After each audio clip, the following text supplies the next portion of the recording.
Itu harus benar-benar dipelajari detail.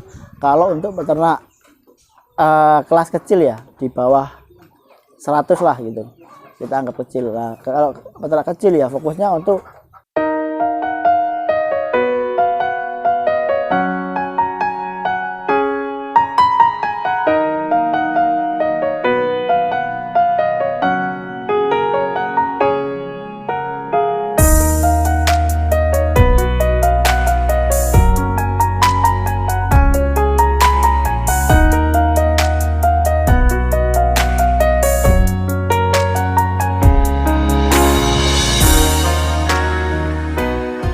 Assalamualaikum warahmatullahi wabarakatuh. Jumpa lagi dengan saya Wahyu dari Edu Ternak, yang juga sebagai founder dari Vetkus Premix gitu kan. Kali ini kami akan sedikit sharing seputar beternak domba praktis. Ini request dari teman-teman, jadi ada berbagai macam pertanyaan ya seputar breeding ya. Mas, breeding itu kan jangka panjang ya, jadi kan cash flow-nya kan lama sih gitu kan. Nah, sebenarnya breeding itu cocok untuk siapa sih kayak gitu kan. Terus apakah dengan breeding, apakah ibaratnya kita puasa selama katakan 2 tahun ya, apakah nanti ada hasilnya gitu kan. Nah, ini banyak sih pertanyaan-pertanyaan gitu, seperti itu, termasuk juga perkandangannya seperti apa, terus juga pakannya gimana, terus jenis-jenis atau breed ya, breednya itu seperti apa sih yang bagus, yang cocok gitu kan. Terus juga perawatan, mau perawatan sakit atau perawatan sehat itu seperti apa, dan juga untuk pemasarannya gitu kan. Nah, jangan lupa nanti tonton sampai akhir ya, supaya nanti ilmunya nggak setengah-setengah gitu kan. Nah, nanti di video selanjutnya kita juga ada analisa hitung-hitungan matematiknya lah kayak gitu. Hitung-hitungan matematik itu juga ya harus ada resiko gagal-gagalnya, itu juga harus dimasukin di situ supaya tidak terkesan itu sangat-sangat menguntungkan gitu kan. Padahal realisasinya kan belum tentu kan, pasti banyak permasalahan ketika kita menjalani itu gitu. Nah, yang pertama ini tentang perkandangan. Jadi kalau untuk breeding ya, mau baik kambing ataupun domba, sebenarnya yang ideal itu adalah di koloni gitu kan. Jadi nggak di apa ya, nggak disekat satu-satu gitu, tapi lebih baik di koloni. Nah, koloni itu gimana ya? Koloninya itu sebisa mungkin setiap ternak itu punya ruang, jadi bebas kapanpun mau makan, dan juga bebas kapanpun mau istirahat. Itu yang penting sih. Semakin longgar kandangnya itu semakin bagus. Semakin bagus karena ya karena tidak crowded gitu. Kalau kita kandangnya itu terlalu crowded juga tidak bagus untuk ternak. Nah, koloninya idealnya berapa? Nah, koloni idealnya itu adalah satu pejantan itu sebenarnya kan dalam satu koloni itu bisa mengawini sekitar 20 ekor. Itu dalam bisa dalam 2 siklus birahi lah kayak gitu. Nah, misalkan nih domba itu kan siklus birahinya per 14 sampai 17 hari sekali gitu kan. Artinya ya udah kita koloni selama 17 hari kali 2 atau 34 hari. Nah, jika masih ragu, maka kita bisa pakai teknologi yang namanya apa ya, pejantan penanda. Bahasanya itu ada kapur ditaruh di depan gitu. Jadi kalau misalkan si betina itu udah dikawinin, nanti bagian punggungnya itu akan berwarna kapur yang ditempel di pejantan tadi. Itu tandanya bahwa betina itu sudah dikawinin kayak gitu.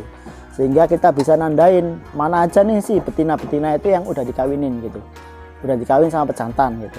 Nah, yang dalam 2 kali siklus tadi, jika ada domba betina yang belum ada tandanya nih, belum pernah dikawin, juga belum kita tandain kalau dia udah dikawin. Nah, itu nanti bisa kita cari tahu apakah dia memang tidak birahi kayak gitu, ada gangguan reproduksi misal kayak gitu, atau memang perlu 1 siklus lagi lah gitu, perlu 1 siklus lagi. Sehingga bahasanya kayak gini, jadi kalau domba itu kan idealnya kalau pejantan itu usia 2 tahun sebagai pejantan kayak gitu. Nah kemudian ada betina yang idealnya itu usia minimum 10 bulan dengan spek ya sudah dewasa tubuh gitu. Jadi bobotnya udah ideal untuk dikawinkan kayak gitu. Nah itu kemudian dikoloni jadi satu, jadi 20 ekor indukan atau doro dicampur sama jantan kayak gitu. Nah setelah nanti kalau udah kawin semua, jantan dipisah atau dimasukin di kandang koloni yang satunya kayak gitu, supaya dia tetap bekerja menghasilkan cempe-cempe atau menghasilkan indukan-indukan bunting yang memiliki genetik, nanti cempenya itu memiliki genetik dari si pejantan itu. Kemudian soal pakan ya, soal pakan ini ya balik lagi, kalau breeding itu yang pasti cash flow-nya lama gitu. Jadi sebenarnya ada beberapa poin-poin penting ya. Kita nggak harus misalkan nunggu sampai kita jual cempe gitu, cempe 3 bulan atau 6 bulan, kita nggak harus itu. Misalkan kita jual betina yang udah bunting, yang udah dipastikan bunting ya, udah dipastikan bunting, misalkan 1-2 bulan buntingnya, nah itu kita jual itu bisa. Nah ini soal pakan itu kita bisa mengikuti pedoman-pedoman yang sudah ada. Jadi untuk breeding itu sebaiknya berapa sih proteinnya, berapa sih TDN-nya, apa saja sih bahan bakunya untuk pakannya kayak gitu. Terus berapa biayanya idealnya, itu harus benar-benar dihitung di awal sih kayak gitu kan. Suplainya itu harus benar continue gitu. Nah kita akan membahas itu di video selanjutnya. Jadi khusus untuk pakan breeding itu seperti apa, itu sangat-sangat seru sih nantinya kayak gitu. Terus termasuk juga kandang koloni, bagaimana spek-speknya itu nanti di video-video selanjutnya. Kemudian soal jenis atau breed. Jadi jenis misalkan domba ini, domba ekor tipis atau domba ekor semi atau domba ekor gemuk atau domba-domba pedaging unggul lah. Ada juga domba bertanduk misalkan kayak gitu. Nah itu tergantung dari daerah kita, segmen pasar kita siapa. Kalau kita peternak besar, peternak yang berduit, kita nggak perlu mungkin mikirin segmen untuk pasar wilayah kita lah gitu. Kita mungkin bisa menjual lebih jauh gitu kan, antar provinsi gitu bisa, bahkan antar pulau itu sangat-sangat bisa.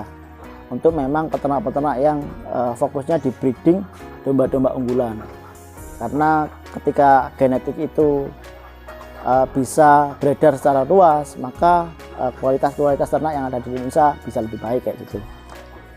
Nah misal di Kediri ini apakah domba tanduk disukai? Nah ya kita lihat dari sisi misalkan kurban nih, apakah rata-rata mereka suka pakai domba yang bertanduk, atau jangan-jangan dia lebih suka yang dugul kayak gitu. Itu harus benar-benar dipelajarin detail.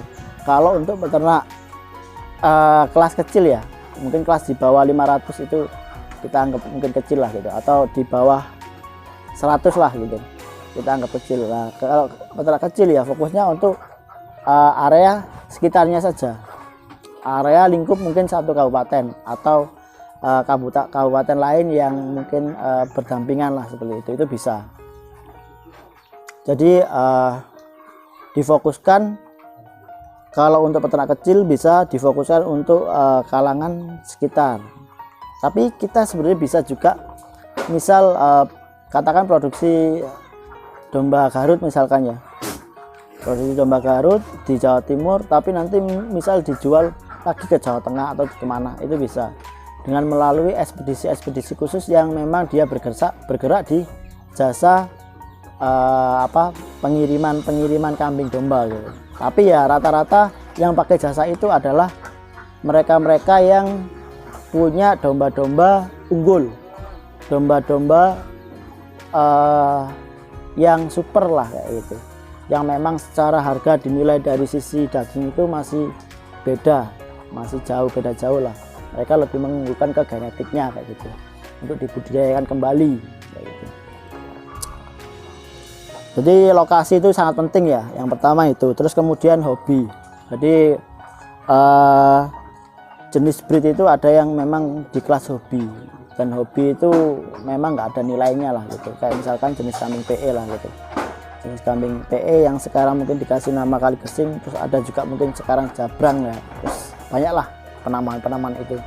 Dan di setiap daerah biasanya ada kontesnya, di setiap daerah ada kontesnya. Misalkan di daerah Situbondo, Probolinggo, Pasuruan, mereka ada mungkin kontes untuk domba-domba unggul mereka di sana, misalkan jenis domba ekor gemuk. Ada juga mungkin kambing, kalau misalkan daerah Lumajang, mungkin daerah Lumajang itu ada senduro gitu kan, maka kontes-kontesnya adalah kontes-kontes jenis senduro, kambing senduro gitu. Nah misal di daerah Blitar kambing PE gitu kan, atau juga ada kambing jabrang, jelabrang, apa-apalah gitu, itu ya sama mirip-mirip sama PE lah gitu, ya lebih sedikit ke hias-hias gitu. Terus kemudian potensi pasar, jadi sebenarnya potensi pasar di setiap daerah itu ya beda-beda. Di Surabaya potensi pasar akiko sangat-sangat tinggi gitu kan, potensi pasar untuk apa namanya kurban misalkan juga tinggi, atau untuk suplai daging-daging karkas juga tinggi gitu. Nah setiap daerah pun juga beda-beda, jadi harus digali benar-benar potensinya.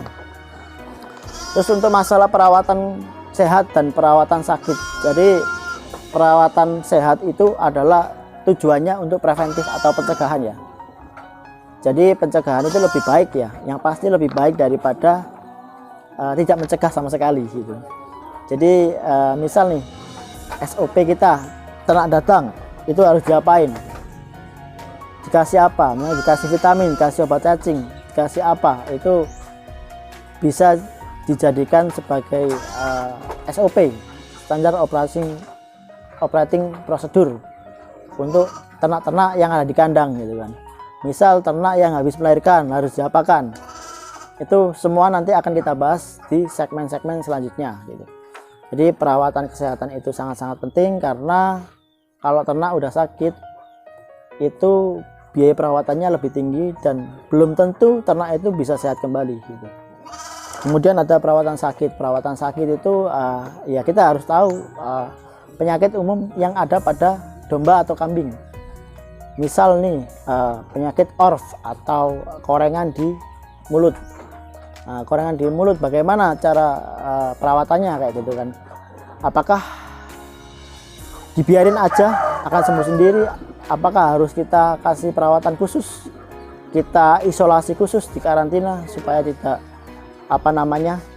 menyebarkan ke yang lain atau menularkan ke yang lain kayak gitu. Terus penyakit manajemen, penyakit manajemen itu juga sering juga terjadi ketika kita tidak punya tindakan atau manajemen yang bagus gitu, atau manajemen pakan atau perawatan kayak gitu. Contohnya apa?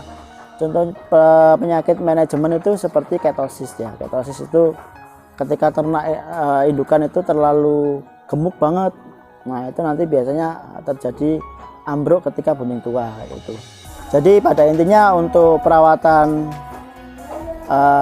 sakit itu kita harus benar-benar preventif, menyediakan obat-obatan khusus atau kita bermitra dengan tim medis yang ada di wilayah kita, sehingga ketika ternak kita sakit harus segera ditangani, ditangani secara pribadi sendiri, secara penanganan awal gitu kan, supaya tidak lebih parah gitu kan. Itu kemudian untuk pemasaran. Nah pemasaran juga ya sama sih, kita harus punya banyak segmen pasar gitu kan, segmen para pencinta domba kelas kontes misalnya, atau kambing kelas kontes ya, kita fokus di situ. Tapi jangan jual kelas breeding ke mereka, karena mereka belum tentu tertarik terhadap yang kelas breeding, apalagi yang kelas potongan gitu. Jadi banyak segmen yang harus kita pelajarin, sehingga ketika kita mau mengeluarkan hasil dari budidaya kita, baik yang hasil secara unggulan atau yang rejectan lah, yang afkiran, itu masuk kemana-kemana, itu kita harus memikirkan itu gitu. Nah itu sih cara beternak domba praktis dalam hal breeding ya, kayak gitu. Nah, mungkin akan dijelaskan secara detail satu persatu nantinya di segmen-segmen yang selanjutnya. Semoga bermanfaat.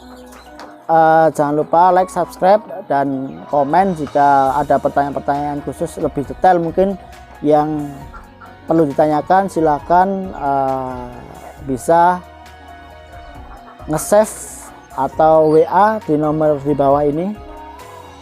Semoga tim Edu Ternak selalu berusaha menyajikan edukasi-edukasi terupdate dan selalu bisa empowering teman-teman peternak lah, seperti itu. Itu saja dari saya. Assalamualaikum warahmatullahi wabarakatuh.